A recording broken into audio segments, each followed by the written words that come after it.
Welcome back, guys. Today we are joined by Lee Lam, who is the founder of Your Startup Partner. So welcome to the podcast, Lee. Maybe just start by telling us a bit about you and what you guys do at Your Startup Partner. Thanks, Jordan, and thanks for having me. Yeah, so I'm Lee Lam, founder of Your Startup Partner, which is a startup strategy business. There's a lot of processes out there at the moment, lots of advice on social media that isn't necessarily helping people to grow sustainable businesses that can grow past their ambition. So that's kind of what we focus on, give people the plans and the tools to get going. My background is not that, though. I was very, very corporate, worked in investment banking for a number of years in COO and chief of staff positions. So that's why I guess the transition between my old job of running these much bigger businesses translates so well for startups and helps them kind of set up so that for the future they grow at pace, but safely and make the most of it. Sure. And so why did you go from big corporate to smaller startups? What was the pull to go towards the startups? So initially I thought I would just do corporate consulting because that was my background. And as any new business owner, I wanted to see what the new community of smaller businesses was. So I went to an event, a startup event, and two things struck me. First, that a lot of the advice that was being given and a lot of the tools that were being shared were really focusing on sales, as if getting sales is the only thing that matters in the business. And I'm a COO. I'm sitting there going, no.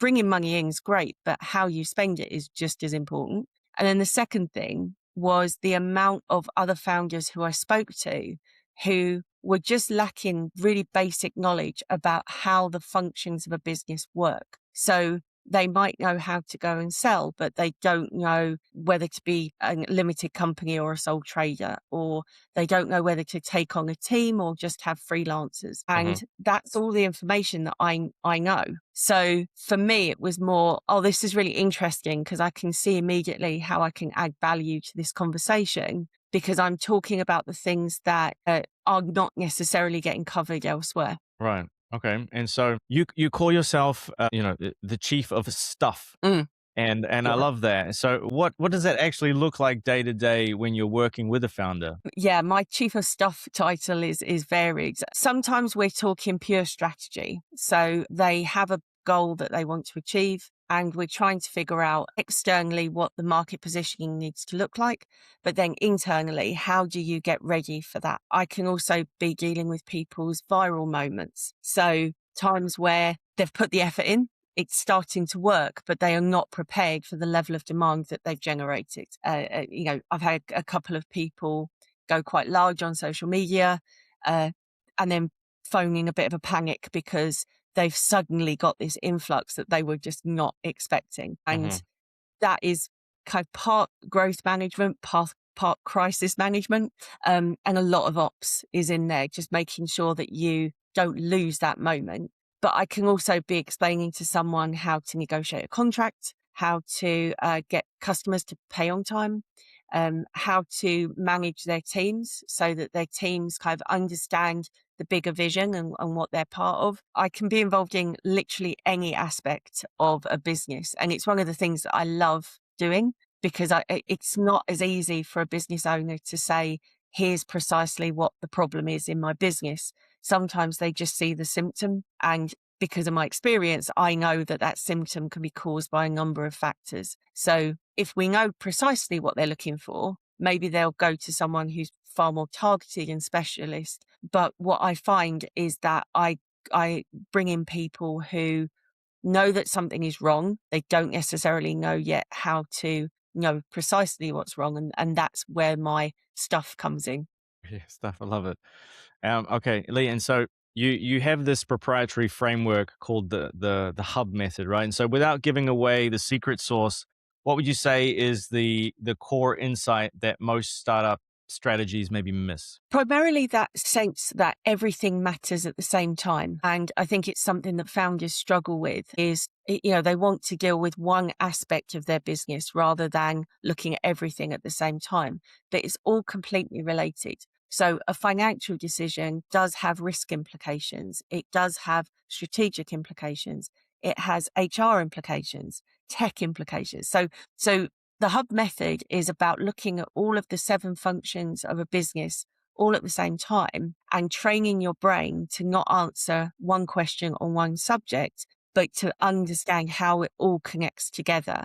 Because like the hub of a wheel, if one of those spokes isn't quite where it needs to be, the whole thing falls apart.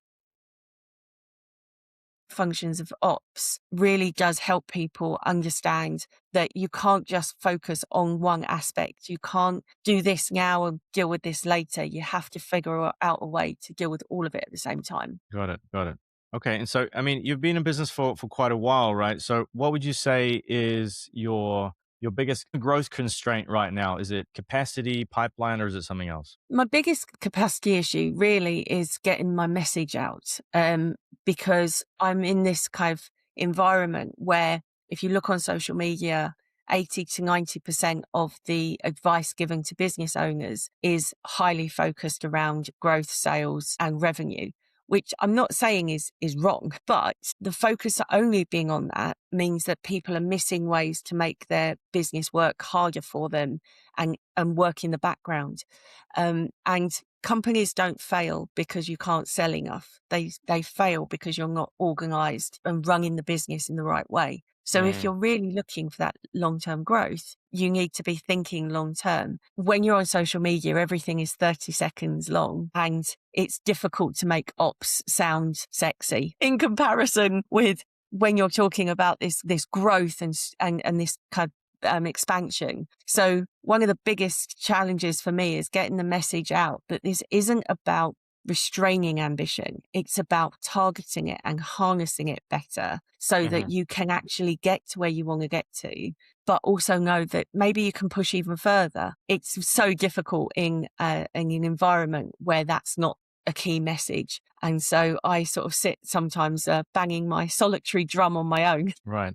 I find that that is like you mentioned a couple of things that I've never heard before. And I find that education in the market is one of the biggest things that is stopping people from being able to grow their business the best. When they have something that's really important, getting that message out, like you said, is like sometimes 60, 70% of the battle. I imagine if you speak to people, they probably have a penny drop moment when they're like, everything you're saying makes so much sense. Like I'm even having that. I'm like, wow, everything she's saying makes so much sense. I need to be having this conversation with my team, Mm. you know. So I love that. So how would clients like typically find you? Is it mostly referrals? Is it content, networking? Like what's the engine that keeps the pipeline full for you? I'm really, really quite spread out now. So because I've been doing it for so long, and I know that the startup community have a number of ways that they access information. So I do a lot of content. I have my own podcast called The Mm, Startup Game, which is more focused on the sort of day-to-day type of business owner experience, trying to make people have an avenue that allows them to talk freely about the challenges of businesses, because most rooms we're in, we're talking about how great things are and how wonderful the business is, and quite difficult to have that other conversation. But I also work with a number of universities where I'm trying to get to younger entrepreneurs and graduates who are seeing running their own business as a real alternative to when they come out of their degree. I also do a number of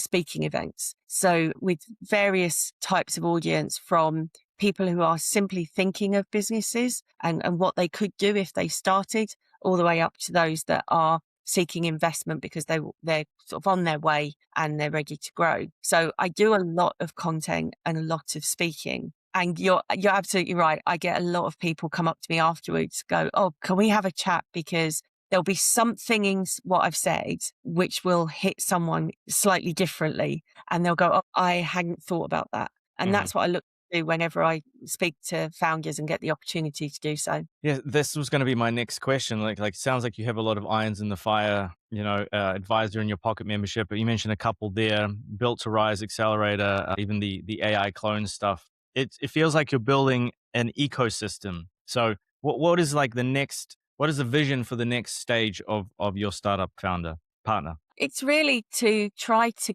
try to make more of an impact in this environment. There are a number of, you can fight the Google search engine when we talk about business advice. And a lot of it is trying to get that exposure and enough tools out there that obviously it increases the possibility of people finding me, but then also gives them different ways of approaching the same information. I have a relatively simple mission. I just want to democratize entrepreneurship, right? I just want to say to anybody who wants to give it a go, you can do this. There are tools available. You don't have to be a certain type of person or come from a certain type of background. Be able to do that, I have to have a range of ways of connecting with people, because I'm looking for that person who maybe has thought about it in the background, but hasn't thought to going to accelerators or going to it more deeply because they didn't know it was for them. And what I'm trying to do is get into all of those avenues. So yeah, it's the grind that we like to talk about. Just keep bringing the content out and keep getting my message out. Certainly. And I would be, obviously we help people set up like AI systems and stuff like that. And so how are you seeing AI proliferate its way through what you guys are doing? And are there any interesting AI experiments that you're running right now, or what's your take on that? So I get a lot of conversations from AI businesses of all sorts, people developing AI programs to people who are trying to do training and consultancy in the AI space. Because I think the problem with the AI industry at the moment is everyone has a slightly different definition of what it is. Hmm. So it's really difficult to put a strategy together when everyone has a different definition for AI itself and then what the monetization of AI really looks for. But I've seen some really interesting clients come through using AI to do more intelligent profiles for recruitment. We've got risk assessments going through.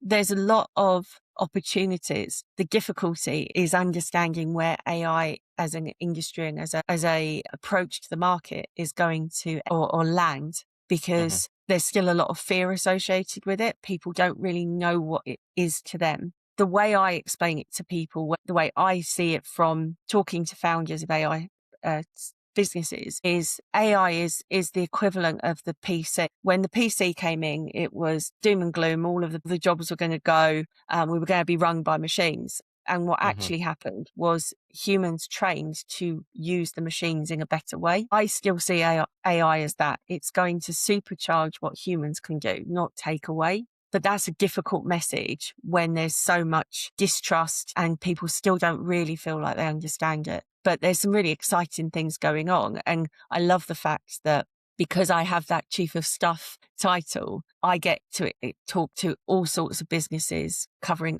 a range of different items. So I can really see the trending that's coming through.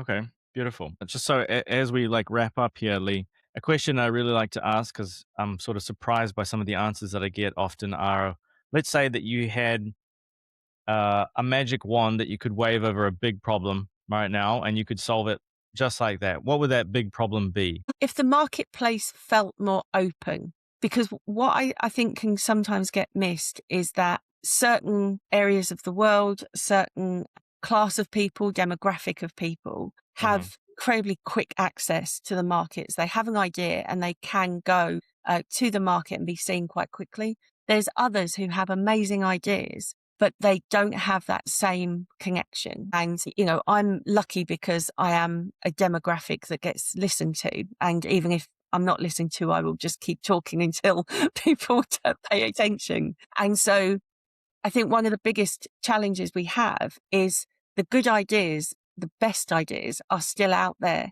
in people who don't feel like they could do it. And if we could make the marketplace feel more even, that it wasn't about the algorithm or the networking and the people that you knew, but actually it was about the idea that the business had, I think we would find an absolute treasure trove of opportunities out there, because they're in the heads at the moment of people who don't know what to do with it. It keeps me on my mission, and I think it's what drives me day to day. Awesome. Well, like I mentioned at the start, sort of as we progressed, some of the things that you mentioned, I've never heard mentioned here before. And I really appreciate when there's brand new insights brought on. If people are listening and they've had a little bit of that penny drop moment themselves and maybe they want to reach out or engage with you, where can they go and how can they engage? So if what I've said has resonated, probably the easiest way to hear more of what I've said is on Advisor in Your Pocket. It's got my whole social media library on there. So it holds everything that I've ever said online, which is quite scary. It's starting to add up.